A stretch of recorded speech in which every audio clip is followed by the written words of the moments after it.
31 décembre 2020, votre journal du 13h sur Canal 3. Voici les titres de cette édition.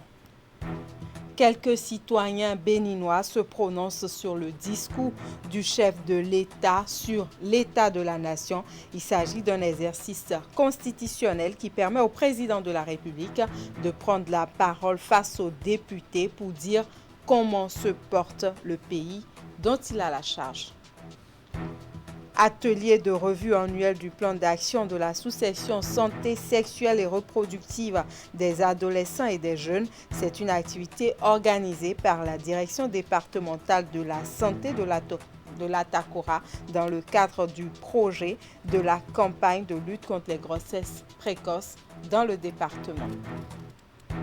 Le musée Jonas Pedro fait peau neuve grâce à l'association Art d'Afrique en partenariat avec la famille de l'illustre disparu. Un hommage bien mérité pour le célèbre artiste béninois Jonas Pedro. Retour en fin de ce journal sur la cérémonie de mise en service du musée rénové. Voilà pour le sommaire. Bienvenue. Merci d'être au rendez-vous de votre journal du 13h sur Canal 3 Bénin. Eh bien, vous avez certainement suivi le discours du chef de l'État sur l'état de la nation. C'était mardi face aux députés de l'Assemblée nationale. Une occasion pour le chef de l'État de se prononcer sur les avancées et les difficultés enregistrées dans différents secteurs de la vie sociale, économique et politique du Bénin.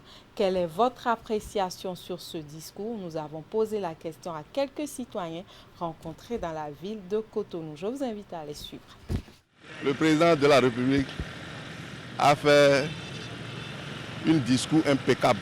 Et le chef de l'État a parlé côté du santé, le chef de l'État a fait son mieux. Et côté l'éducation, le chef de l'État a dit que c'était l'éducation, c'est pas bon, on peut améliorer ça. Je pense que bravo au chef de l'État. Le chef de l'État Patrice Talon a dit qu'il a fait beaucoup d'infrastructures. Oui, le chef de l'État a fait beaucoup d'infrastructures comme route de quitter à Siné-Cocotte pour aller à Sekandi. Le chef de l'État a fait cette route-là, c'est bon. Regarde, de quitter à Pidrosé pour aller à Kokbaté, à Godomé. Le chef de l'État a fait ça, c'est bon. C'est ça que nous on veut. Le chef de l'État, il a dit qu'il n'y a plus de tractation honteuse à l'Assemblée. Les valises ne circulent plus comme avant. Et quand il a dit ça, j'ai été un peu surpris. Ça veut dire que les valises circulaient avant. Et si les valises circulaient avant, c'est grave. Eh bien, au niveau du secteur politique, il y avait des transactions qui se faisaient et dont peut-être le commun des mortels n'était pas informé. Donc nous en sommes informés aujourd'hui qu'il y avait des tractations. Aujourd'hui, le chef de l'État dit qu'il n'y en a plus. Nous prenons acte de ça et nous observons. Mais ce que ça révèle aussi, c'est que la corruption qui avait toujours été dénoncée, ça voudra dire que c'est dans la sphère politique que cette corruption-là était enracinée. Et que si l'on veut réellement éradiquer la corruption, il va falloir commencer par travailler au niveau des acteurs, des acteurs politiques sur, n'est-ce pas, cet aspect de la chose. On attendait le chef de l'État sur la réouverture des frontières avec le Nigeria. Le chef de l'État n'a pas pipé mot sur ce point. Or, c'est très important. On connaît l'utilité du Nigeria. Côté eau et électricité, c'est vrai, il y a eu des progrès. Et le chef de l'État, sur ce point, à 80%, il a convaincu. Il y a d'autres points sur lesquels nous on attendait le chef de l'État. C'est par rapport à la question sociale. C'est vrai qu'il a annoncé que le budget de 2021 est un budget fortement social, mais nous n'avons pas eu de grandes annonces du chef de l'État. Les travailleurs que nous sommes, nous n'avons pas eu de grandes annonces du chef de l'État. C'est vrai que le chef de l'État a parcouru rapidement tous les domaines d'activité, mais nous a montré clairement dans son discours qu'il reste du travail à faire et qu'il y a des domaines où la situation reste encore préoccupante, à savoir le domaine de la santé. Il l'a dit, le domaine de l'éducation. Et quand vous prenez l'éducation et la santé, ce sont deux domaines qui concourent en réalité au bien-être, qui concourent au développement, qui permettent de nous mettre au travail. Et donc, les perspectives, c'est ce que moi j'ai compris, les perspectives pour le chef de l'État aujourd'hui, c'est forcément continuer dans les domaines où il y a eu beaucoup d'améliorations, mais c'est forcément tenir les domaines de l'éducation, le domaine de la santé, pour que nous puissions arriver donc à destination. Le chef de l'État a conclu en nous montrant que le Bénin est aujourd'hui sur les rails et que nous avons emprunté un chemin, ce chemin qu'il faut à tout prix que nous puissions tous défendre ce chemin, que nous puissions défendre cet idéal que nous avons retrouvé ensemble pour que, quel que soit ce qui se passera dans ce pays, que nous sachions que nous avons une feuille de route et qu'avec cette feuille de route, nous pouvons aboutir au développement, à l'autonomie en réalité de ce pays. Donc voilà un peu ce que moi j'ai retenu du discours du chef de l'État. Le secteur par exemple de l'économie numérique,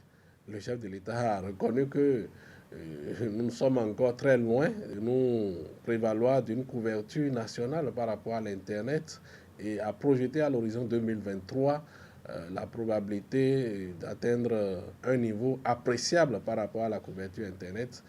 Ce qui est important, c'est qu'il y a des réformes qui ont été entreprises, dont nous avons vu les résultats dans l'immédiat. Il y a des résultats qu'on aura à court terme, à moyen terme et à long terme. On a initié des choses, ce n'est pas fini. Mais ce qu'il faut retenir, c'est que si en 5 ans nous avons pu faire ça, imaginez plus 5 ans encore ce que nous allons faire et où va se situer le Bénin. Donc c'est ça qui est merveilleux dans le message. Le chef de l'État nous a appelés tous à la paix, à la concorde, à la fraternité. Il nous a rappelé que c'est avec ces 3 éléments que nous pourrons continuer l'œuvre de développement entamée. Et donc que chaque Béninois et chaque Béninoise, quelles que soient nos visions, quelles que soient nos aspirations, quelles que soient nos perspectives, que nous puissions tenir compte du fait que nous avons fondamentalement besoin de la paix.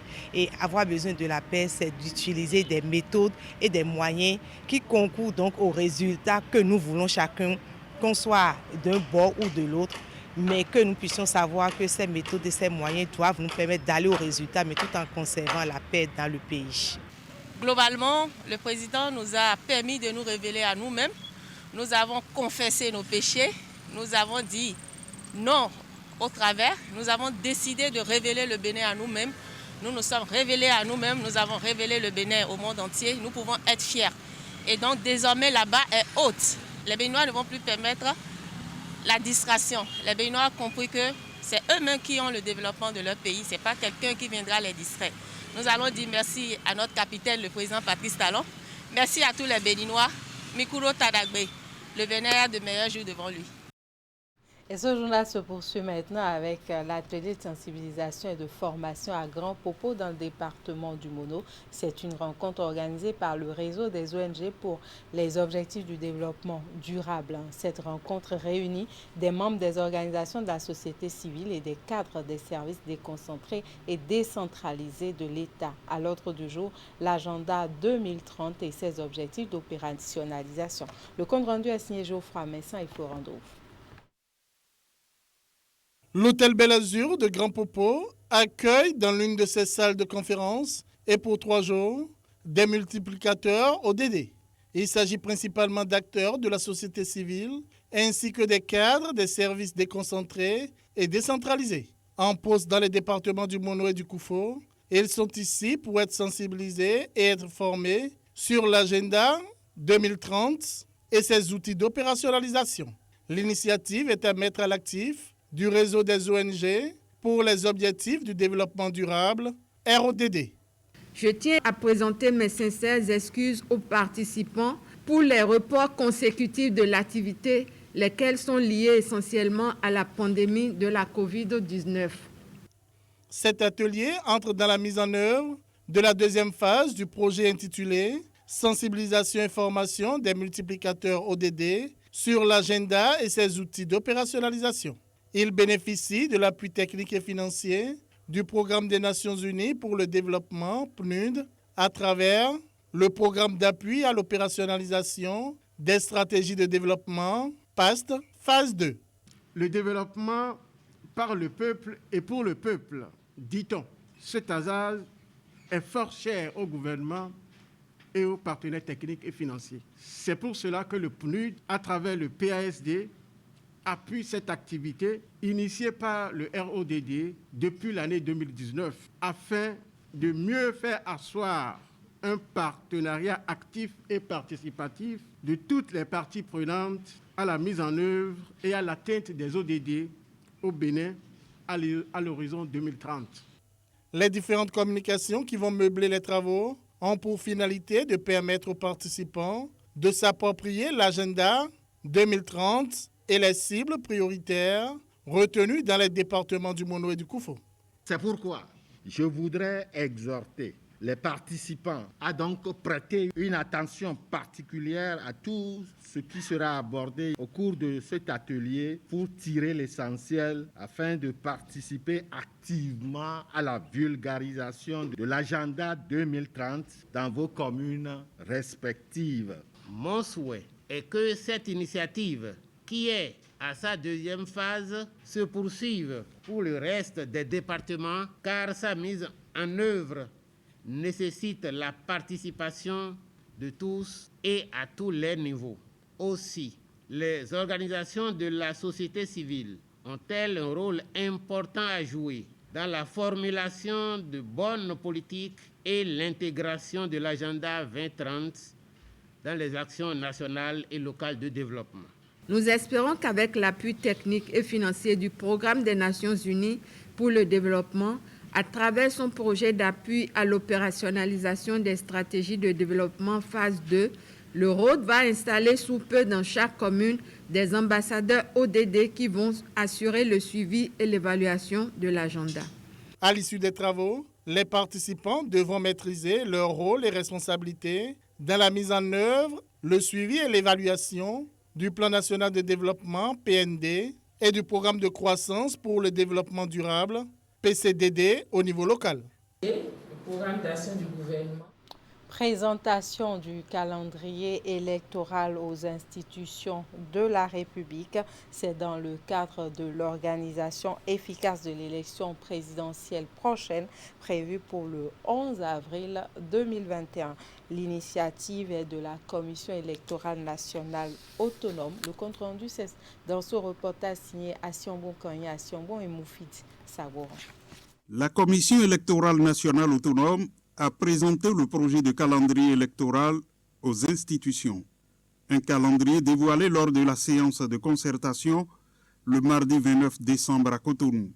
Cette séance d'échange fait suite à l'adoption en Conseil des ministres du 25 novembre du décret portant modalité d'élaboration du calendrier électoral.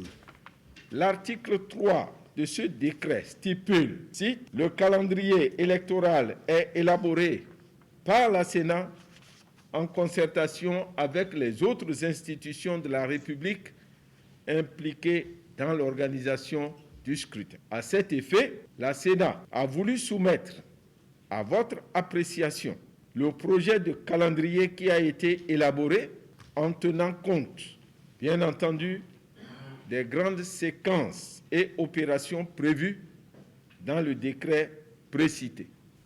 Le calendrier a été dévoilé en 17 points. Ça part de la publication du calendrier 90 jours avant le scrutin à la proclamation et la publication des résultats définitifs entre le 20 et le 25 avril 2021. Le calendrier prend en compte, entre autres, la mise à disposition des députés et maires du formulaire nominatif du parrainage de candidature du 10 au 31 janvier, la remise du spécimen du bulletin unique aux candidats. Toutes choses qui nécessitent une organisation interne à la Sénat. La Sénat a élaboré son chronogramme d'activités à usage interne, bien entendu, et qui regroupe les différentes activités, y compris aussi les rencontres que nous aurons avec les OSC, avec les médias, dans le cadre de l'organisation de cette élection. Après lecture de la proposition, un débat a été ouvert et à l'occasion, quelques observations ont été faites que le président de la Sénat, Emmanuel Tiando, a expliquées pour rassurer les institutions. Session extraordinaire des membres du comité de pilotage du projet de soutien à l'enseignement secondaire. C'est pour donner de nouvelles orientations à ce projet financé par l'Agence française de développement afin d'atteindre les objectifs fixés au début de ce projet. Reportage Clément Achadé, Rachidi Soubéo. À un an de la fin du projet de soutien à l'enseignement secondaire, les acteurs de l'éducation se retrouvent pour redimensionner le plan de mise en œuvre. Ceci à l'occasion de cette deuxième session extraordinaire du comité de pilotage du dit projet. À cet effet, les membres du comité vont statuer sur la prorogation du plan de financement du projet SENS. Un projet constitué d'un prêt de 15 millions d'euros et d'une subvention d'1 million d'euros, soit au total plus de 10 milliards de francs CFA avec deux composantes. La composante 1 va appuyer le sous-secteur pour renforcer le pilotage et la gestion du sous-cycle pour une expansion quantitativement et qualitativement soutenable du système avec la mise à niveau du système d'information et de gestion de l'éducation du SIGE, le renforcement institutionnel et un appui à la mise en place des normes structurantes au sein du système.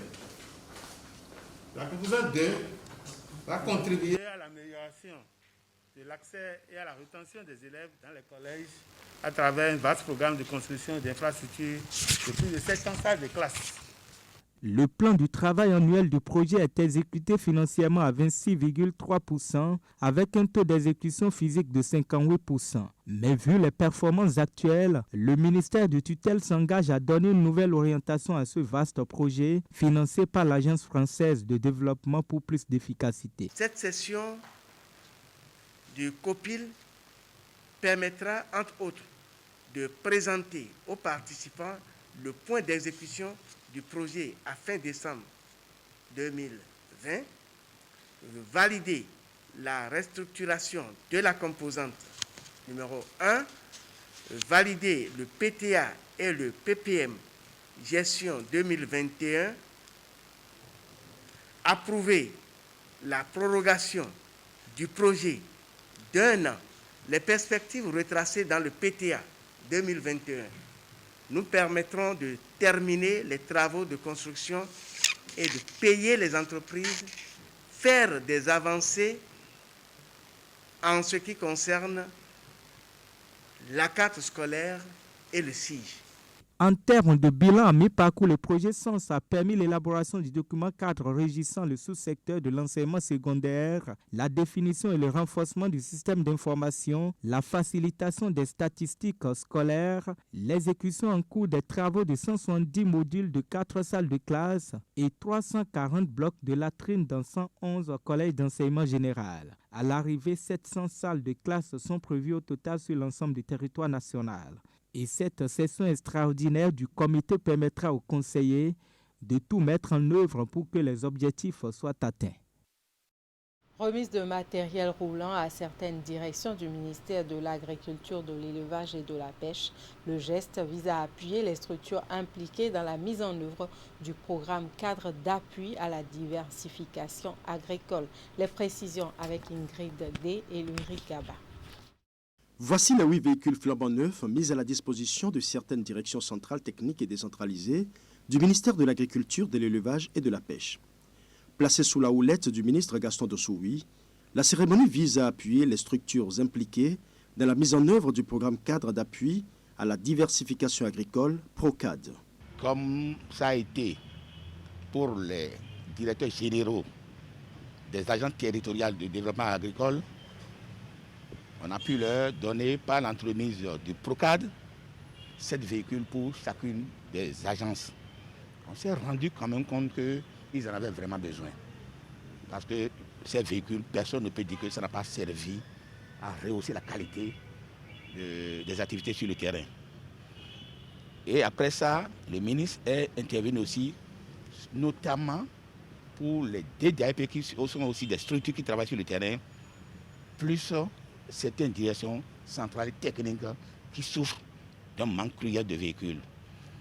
Ça fait son petit bonhomme de chemin parce que le projet n'avait plus tellement de moyens, mais l'un dans l'autre, avec tous les plaidoyers, nous avons pu constituer 8 véhicules, principalement pour le MAEP. Nous avons attendu longtemps. Nous devons aller sur le terrain et gérer ceux-là que nous avons mis sur le terrain. D'abord avec les réformes, ensuite avec le suivi, les gens qui sont au contrôle régalien. Nous devons les suivre. Donc les moyens de déplacement qu'on vient de nous donner, de nous octroyer, vont permettre d'aller à la durabilité de ce projet qui est en train de finir.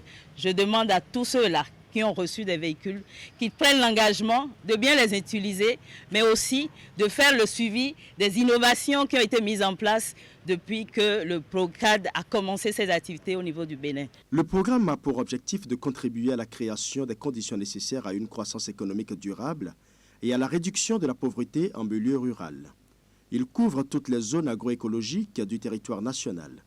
Lancé en 2012, il va connaître son épilogue le 28 février 2021. Je suis heureux qu'à la fin même de ce projet, on ait pu mettre en place des moyens neufs pour permettre de faire le suivi après projet et que les innovations qui ont pu aujourd'hui voir le jour puissent être renforcées et consolidées. C'est ce que nous voulons faire. Et les structures bénéficiaires sont bel et bien la direction de la production halieutique, la direction de l'élevage, la PRMP, parce que les dossiers qu'il faut gérer et qu'on a gérés jusque-là, il faut aussi les maintenir jusqu'à ce que 10 ans après, on soit capable encore de rendre compte. Pour rappel, PROCAD est l'enveloppe choisie par le gouvernement béninois et son partenaire, la Banque mondiale, pour abriter les projets que cette dernière finance dans le but de booster le développement du secteur agricole au Bénin. On s'intéresse maintenant à la rencontre des membres du Lions Club international du district 403 à 4 le week-end dernier à Cotonou. Les Lions des zones 23 et 22 ont tenu leur deuxième comité consultatif du gouverneur du district. C'était l'occasion pour eux de faire le point des activités menées au cours du second trimestre et définir les perspectives. C'est la deuxième réunion du comité consultatif du gouverneur du district 403 à 4 du Lions Club international que préside Mourita Labiola Tunji Adebayo. La rencontre de travail entre les clubs des zones 22 et 23 marque la fin du second trimestre d'activité des différents clubs à Lyon. Elle va permettre d'évaluer les efforts fournis et faire des projections dans le futur. La réunion de ce jour s'inscrit dans la droite ligne du déroulement de nos programmes d'activité où nous sommes appelés à faire des pauses trimestrielles. C'est le moment pour les présidents des clubs de présenter aux responsables des zones 22 et 23 que dirigent respectivement Angelo Hospice Gbecha et Waliou Libanio leurs différents rapports d'activité effectués et en cours d'exécution. Mais bien avant cette étape, ils ont eu droit à une formation sur la politique de maintien de l'effectif et les objectifs de croissance. Nous avons un objectif au niveau international qui est d'atteindre un effectif de 1,5 million de membres d'ici la fin 2021. Et pour atteindre ces 1,5 million de membres, nous devons justement au niveau des clubs accroître notre effectif, certes, mais aussi maintenir ceux qui sont déjà là. Parce que c'est avec ces effectifs-là que nous arrivons à faire les activités de service au niveau de nos communautés. J'espère bien justement que le message est bien passé, parce qu'au niveau du Lions Club International, nous avons tous les outils qu'il faut pour atteindre cet objectif-là. Et j'ai cité quelques outils comme l'initiative qualité de club, le schéma directeur pour avoir un club fort. Toutes ces ressources permettent justement au club d'atteindre des objectifs qui nous sont fixés au niveau international. C'est donc parti pour de nouveaux défis à relever en termes de mobilisation de membres et de maintien d'effectifs au sein des clubs du district 403 à 4. Le rendez-vous est pris et les présidents du club promettent faire le nécessaire. Et je l'annonçais au début de ce journal, l'atelier de revue annuel du plan d'action de la sous-section santé sexuelle et reproductive des adolescents et des jeunes. C'est une activité organisée par la direction départementale de la santé de la Takora dans le cadre de la mise en œuvre de la campagne de lutte contre les grossesses précoces dans le département. Faire l'évaluation de la mise en œuvre annuelle des plans communaux de lutte contre les grossesses précoces dans la Takora. Voilà l'objectif de cet atelier de revue annuel de plan d'action de la campagne de lutte contre les grossesses précoces, initiée à Tangueta par la direction départementale de la santé à Takora. Aujourd'hui, nous sommes à Tangueta pour faire le point de toutes les activités que nous avons programmées. D'abord, dans le plan départemental SRHJ pour l'année 2019-2020 et faire le point des plans communaux que nous avons élaborés pour ces 4 communes d'intervention du projet. Nous allons revoir tout ce qu'on avait programmé. Est-ce que nous avons pu le faire? Qu'est-ce qui reste à faire? Quelles sont nos difficultés? Quelles sont nos perspectives pour les fois à venir?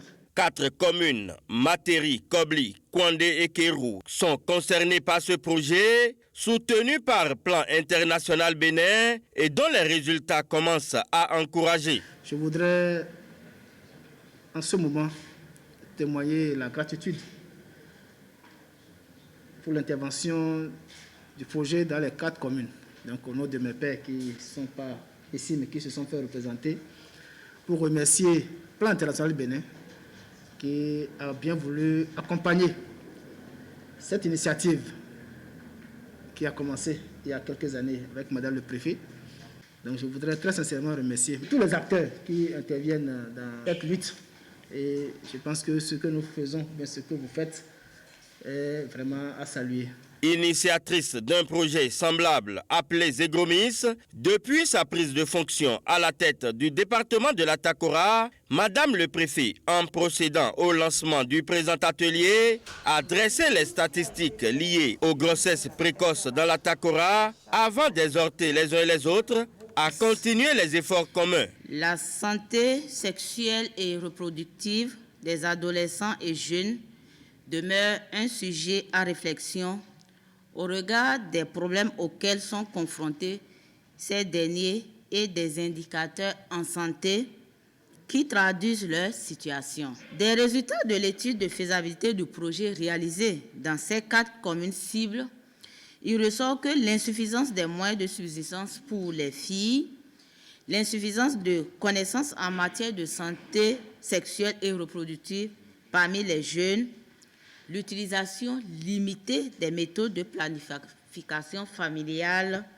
les normes socio-culturelles, le mariage précoce, ainsi que la non-application des textes de loi sont des facteurs contribuant à ce phénomène. Mettons alors tout en œuvre pour inventer les conditions de santé adaptées et appropriées pour nos populations. Cet atelier de revue annuel de plan d'action de la campagne de lutte contre les grossesses précoces qui se tient dans la salle de réunion de la mairie de Tangueta dure 48 heures.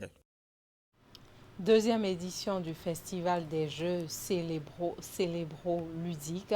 L'activité est organisée par la Direction départementale des Sports et des Collines et est inscrite au plan de travail annuel du ministère de la Jeunesse, des Sports et des Loisirs. La compétition a regroupé des équipes venues des différentes communes de la région. Les meilleures équipes ont été récompensées avec plusieurs lots. Le reportage est signé Imet Elena Moussou. Inscrite au plan de travail annuel du ministère, l'initiative a reçu les recommandations particulières de l'autorité en charge des sports, Osvaldo Meki. Elle vise à divertir les populations, mais aussi créer l'émulation au sein des joueurs. Pour cette deuxième édition du Festival des activités ludiques dans le département des Collines, plusieurs équipes des différentes communes ont effectué le déplacement. Au menu de la journée de compétition tenue à Dassa, des tournois de jeux de dames, de dominos, de belote et de génie en herbe. Cette activité se veut être une forme de stimule pour permettre aux collectivités locales de pouvoir l'organiser dans les différentes communes.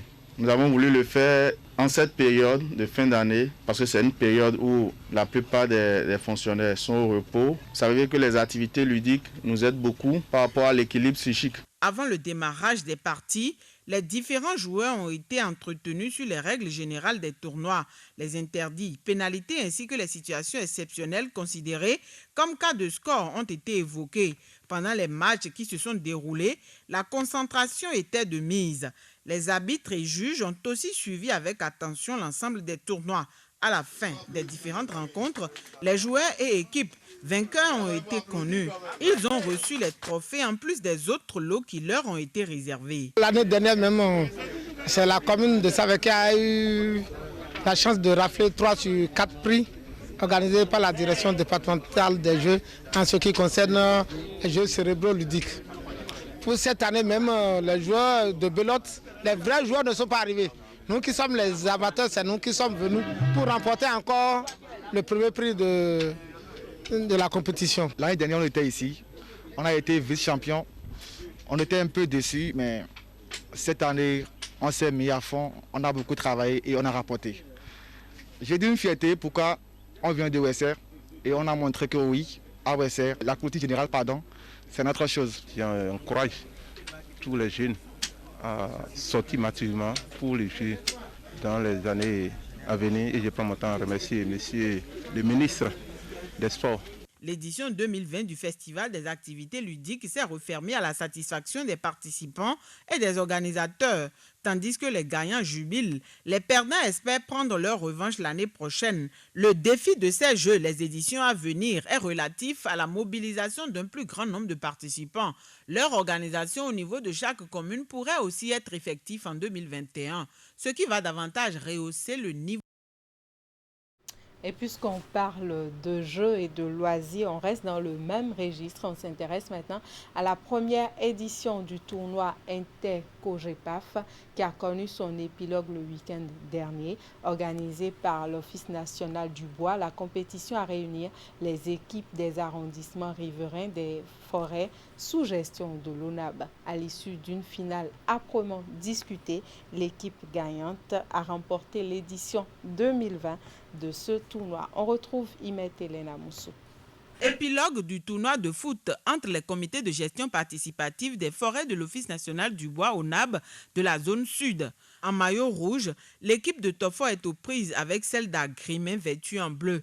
Dès le coup d'envoi, les Bleus prennent tout à leur compte et marquent 5 minutes après le premier but de la rencontre. Coup pour coup, les rouges réagissent et rattrapent leur retard en marquant le premier but de l'égalisation. Un but partout, le score restera ainsi jusqu'à la mi-temps. Le sport sera pour nous un bon moyen pour sensibiliser les populations. Parce que nous sommes dans une activité assez sensible, la forêt. Et comme vous savez, la forêt est indispensable pour la lutte contre les changements climatiques. Et en même temps, la forêt est aussi aujourd'hui l'élément principal dans l'économie verte. La finalisation de ce tournoi, c'est déjà lancer ce pont-là entre nous et les populations qui savent que désormais, nous allons organiser ce genre de tournoi au niveau des villages et des arrondissements riverains afin de pouvoir faire contribuer à l'épanouissement du sport dans notre pays. C'est grâce aux communautés que l'ONAB arrive à protéger la forêt contre les feux de végétation, contre les coupes frauduleuses, les vols organisés. Et c'est grâce à ces populations que l'ONAB arrive à réaliser ces activités qui sont planifiées. Et il y a des centaines de milliers d'hommes et de femmes qui entourent nos forêts. Donc nous avons intérêt à rester en bon terme avec eux. À la reprise, les deux équipes affichent leur détermination. Dans chaque camp, on va noter alors beaucoup d'initiatives individuelles, des gestes techniques et des tentatives vaines pour aggraver le score. Mais jusqu'à la fin du temps réglementaire, le score est resté inchangé. À l'épreuve des tirs au but, Agrimé FC réussit 4 tirs contre un seul pour son adversaire. L'équipe des Bleus remporte le tournoi et donc le trophée ainsi qu'une enveloppe financière de 500 000 francs. On remercie Dieu qui a fait qu'on a gagné parce que ça n'a pas été facile, mais on a joué 1-1 et c'est à la pénalty et on vient de gagner. On dit merci à ce tout-puissant. Dans l'ensemble, c'est pas mal. L'équipe a joué. Bon, au-delà de tout, il y a une équipe gagnante et il y a une équipe perdante. Malheureusement, la chance n'est pas de notre côté. On doit prendre ça sportivement. Cette activité sportive que nous sommes en train d'organiser a adouci un tant soit peu les relations entre l'ONAV et les populations riveraines. Le perdant de la finale, Tofo FC, reçoit une enveloppe de consolation de 250 000 francs CFA. Les équipes occupant les 3e et 4e rangs ont aussi reçu une enveloppe. L'organisation de ce tournoi, il faut le rappeler, répond à la volonté du gouvernement de promouvoir le sport en général à travers l'implication des sociétés et offices d'État ou du secteur privé. Après cette première édition réussie, les organisateurs pensent déjà à la prochaine qui se tiendra bientôt. Et l'Association des anciens footballeurs de Comé a remporté samedi la première édition du tournoi des vétérans des plus de 40 ans organisé dans le Mono par la direction départementale des sports. Cette compétition a connu son épilogue au stade Omnisport de Lokossa. Pour son sacre, l'association de Comé a disposé en finale de l'équipe vétéran FC de Grand Popo par un score de 2-0. Geoffroy Vincent, Florent Dauve. Après la gymnastique, la marche et le fitness, la direction départementale des sports du Mono s'intéresse au football comme sport d'entretien. Et pour avoir une meilleure vue sur les acteurs concernés par ce football sur son territoire, elle a initié un tournoi de football dont l'épilogue se joue sur la pelouse synthétique du stade Omnisport de Lokossa. Nous, ça nous fait plaisir de comprendre que davantage le sport devient l'apanage de toutes les couches. Et je voudrais vous inviter à continuer dans cette dynamique. La compétition est la fin de ce jour. Ce n'est pas pour un sport d'élite que nous sommes là. Nous sommes là pour une distraction. Nous sommes là pour le maintien de la forme, comme il vient de le dire. Dénommé Tournoi des vétérans, la compétition a été réservée aux plus de 40 ans. La finale qui se joue ici a mis aux prises Vétéran FC de Grand Popo en vert et ASAF, Association des anciens footballeurs de Comé, en bleu-blanc. Le score à la fin du temps réglementaire a été de 0 but contre 2. De la droite vers la gauche, attention!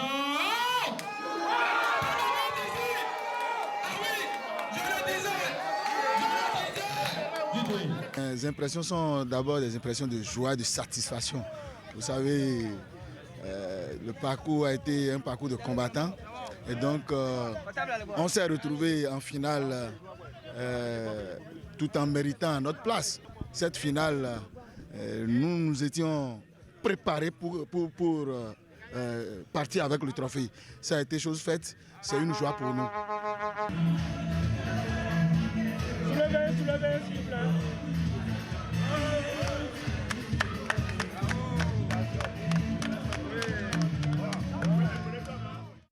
La rencontre a été plaisante et s'est déroulée dans un bon esprit de fair play. Ces acteurs sur l'aire de jeu se sont rappelés aux beaux souvenirs des spectateurs par quelques gestes, comme c'est le cas ici de l'ancien international, le portier Thomas Gillan.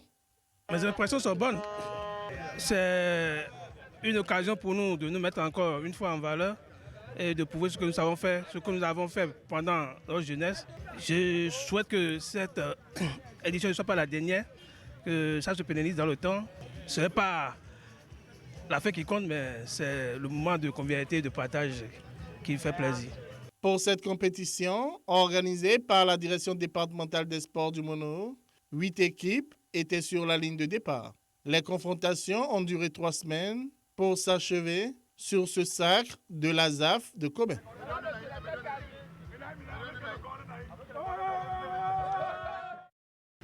Déjà, vous avez vu, nous avons donné un trophée, nous avons donné un jeu de maillot, nous avons donné de ballons, nous avons donné de gants. Le ballon doit pouvoir continuer par rouler pour ces personnes qui veulent travailler et donc un peu de matériel pour les accompagner. C'est donc le but. Et nous espérons que nous aurons d'autres éditions pour formaliser davantage la chose et que les gens s'entraînent davantage pour maintenir leur santé, qu'ils soient beaucoup plus productifs dans les différents corps de métier dans lesquels ils sont, dans leur profession, et que la nation se porte mieux. Ce tournoi des vétérans est à sa première édition. Des lots de récompenses ont été distribués aux 3 premières équipes du tournoi. Pour finir maintenant, et comme annoncé au début de ce journal, on s'intéresse à l'ouverture du musée Jonas Pedro rénové. Eh bien, le musée Jonas Pedro fait peau neuve grâce à l'association Art d'Afrique en partenariat avec la famille de l'illustre disparu. Un hommage bien mérité pour le célèbre artiste béninois Jonas Pedro. Je vous invite à suivre les temps forts de cette cérémonie en présence du préfet du département du Mono et d'autres personnalités de la région. Le musée Jonas Pedro fait peau neuve et rouvre ses portes au public sous le nom Musée Jonas Pedro Rouensopé. L'après-midi du dimanche 27 décembre 2020 a été exploité à cet effet pour redonner le sourire aux lèvres à tous ceux qui étaient tristes de l'état de délabrement dans lequel végétait la maison. Je voudrais juste me réjouir de cet acte fondateur de la renaissance de cette maison Jonas Pedro.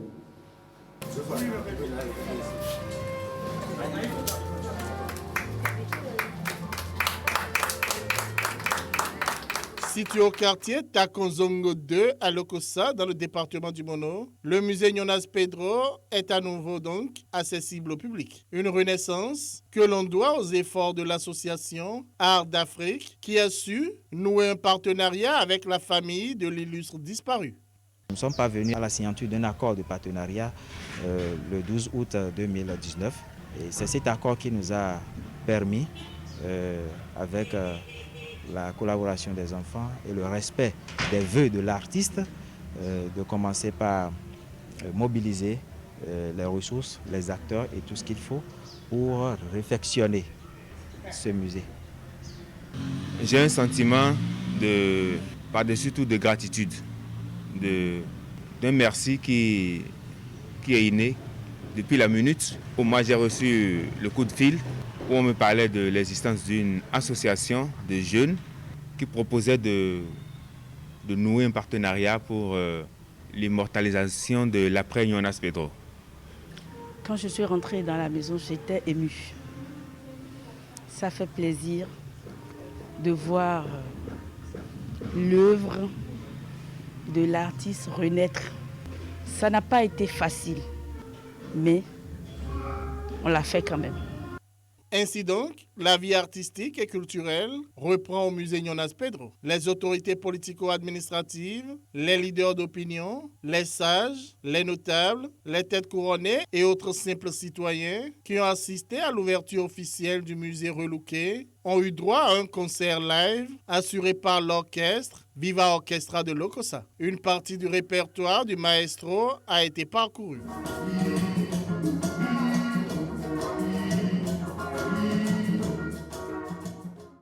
Je voudrais dire merci à Art d'Afrique pour la restauration de ce lieu que nous allons contribuer à ce que ces lieux ne retombent plus dans ce que nous avons vu il y a quelques années.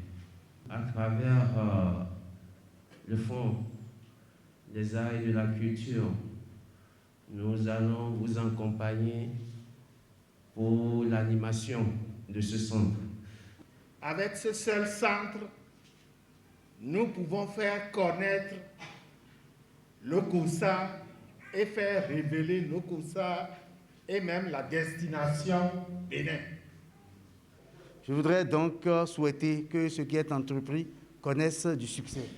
Et que pour ce qui me concerne et à titre personnel, je contribuerai, je ferai en sorte que vive l'artiste. Cette rénovation du musée Jonas Pedro a été réalisée par l'association Art d'Afrique à travers son programme Initiative Africa Music. Les gens vont venir de nous-mêmes. Nous qui sommes dans le pays, visitons le musée Jonas Pedro. Ça va permettre aux autres de venir aussi faire la découverte. Art d'Afrique est une jeune association qui a pour vocation d'œuvrer et de contribuer à la valorisation des atouts culturels, touristiques et artistiques du Bénin. Et c'est avec cette bonne nouvelle que se referme cette édition. Nous sommes le 31 décembre, vous le savez bien, c'est le dernier jour de l'année 2020. Toute l'équipe qui m'accompagne vous souhaite un bon réveillon.